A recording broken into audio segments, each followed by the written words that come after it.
best of luck. First off, Ron Sumley from Ring Magazine. You were just named Canelo Alvarez's mandatory challenger. What do you think about that? Is that the fight you want next? Yeah, 1,000%. Who wouldn't want that fight next? You know what I'm saying? Obviously, for us, it's a legacy fight. You know what I'm saying? It's Puerto Rico versus Mexico. Y'all boxing fans, so y'all know how that fight will go. You know, you got two big stars. You know, I'm a Puerto Rican star. He's a Mexican star. You put both of that together, you know, it's going to be history. You know what I'm saying? A fight with him is going to be talked for many years. Just like when Trinidad fought, Oscar De La Hoya and when Trinidad fought Fernando Vargas. You know what I'm saying? To this day, we still talk about those fights. You know, because it was an amazing fight.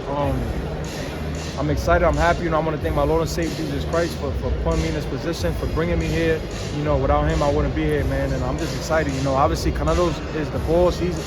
That's the man at 160. He got all the titles. You know, so salute to him.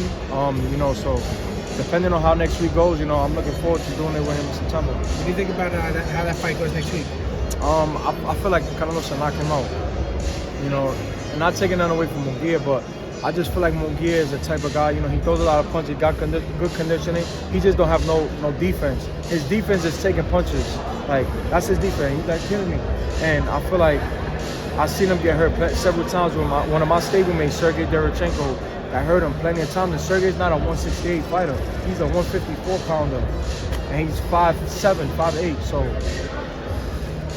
I'm like, damn, if Canelo can land one of them crazy left hooks or right hooks, you know what I'm saying, or right hands or something, it's over for him. Like, he's going out. You just you finished Pedrick McCrory in your last fight. You know, do you think because Canelo probably wouldn't fight again until September? Do you think you'll try to get winning before that? Say it again. Canelo probably wouldn't fight again until September. Do you think you would try to get winning before that? Not yet. We're just waiting on that. You know what I'm saying? I'm just waiting on that fight because it's right there. You know, I'm the mandatory challenger. I know they want it. We want it. You know, so it's about just marinating, just waiting for next week.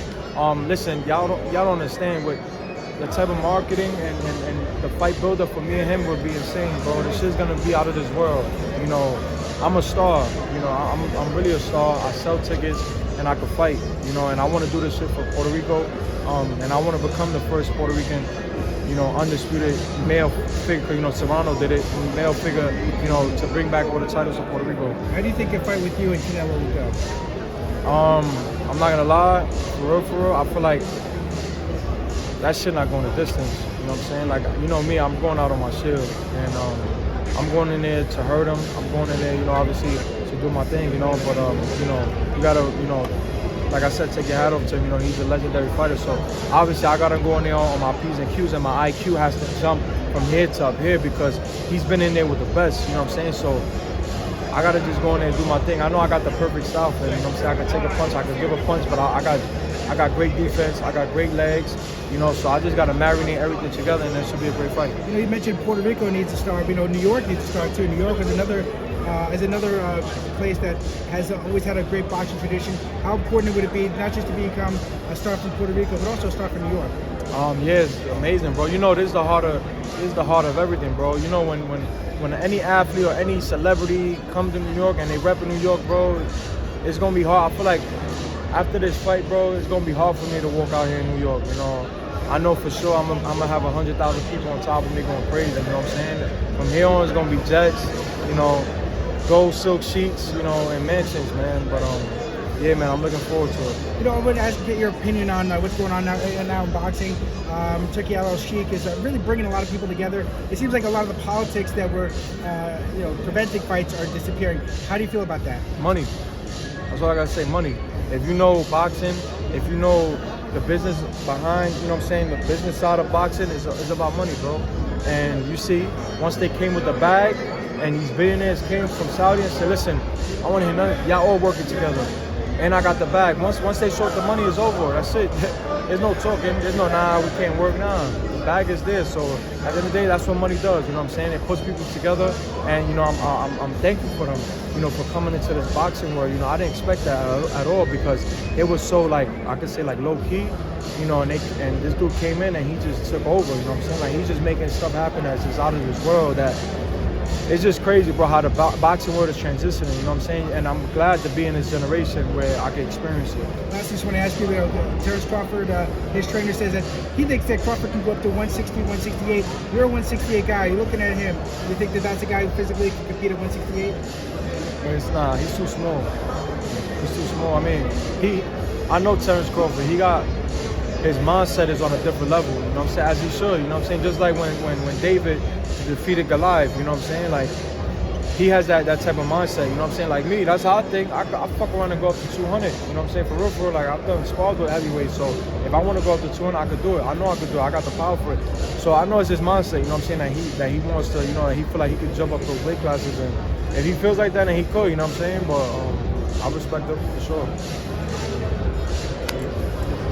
Edgar, a lot of talk on the internet right now with Diego Pacheco. We know you focus on the winner. What's going on with that back and forth with Pacheco? I'm not talking about that dude, man. Yo, listen, that dude not getting no clout from me, man. That motherfucker came to sell out a family dinner, you heard? Come on, bro.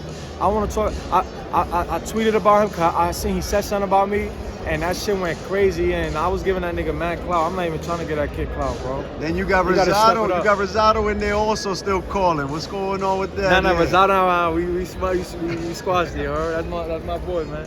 Oh, look, WBA. WBA. Got a jacket. The president right here. Hey, man, I got a jacket and you got a... Take it, gracias. Tenía como una mano. Yo no sabía nada. Sí. Te la arreglé. Sí, dale. ¿Lo vi? Nos vemos, pues. Dale. Edgar, you think we can ever see you down in Saudi, man? Yeah, hell yeah, I go over there. Shit, I need to do camp over there. I can't go over there like 2 weeks. I gotta be over there for like 3 months because of the time difference, you know what I'm saying? Like I went to Dubai, so I already know like how that shit is over there. But yeah, man, this shit's gonna be crazy, you know. Shout out to the people from Ryder, bro. Like Turkey, all those guys, man, they changed the game for us, you know what I'm saying? They really doing the unthinkable, bro, and that's what money does. Money changes everything, you heard? We see a lot of guys at 68 right now jumping up to 75, man. If the money's right, if the fight is right, we can see EB also going up there. Yeah, for sure, hell yeah. I go up to heavyweight, for real. Got that Puerto Rican power. Yeah, hell yeah. I got dynamite in these shits, man. These shits right here. But I'm not gonna lie, I'm gonna stay in 168 for a little while. You know what I'm saying? I got a couple heads I wanna scratch off. Okay. And then I come over to 75. EB, appreciate you every time. Give us a shout out at Four Corners. Four Corners Boxing Club, they've been supporting me since I was like, I don't know, like probably like 8-0 or something. Shout out to y'all, man. I love y'all. Thank you guys for everything, man. Appreciate you, bro.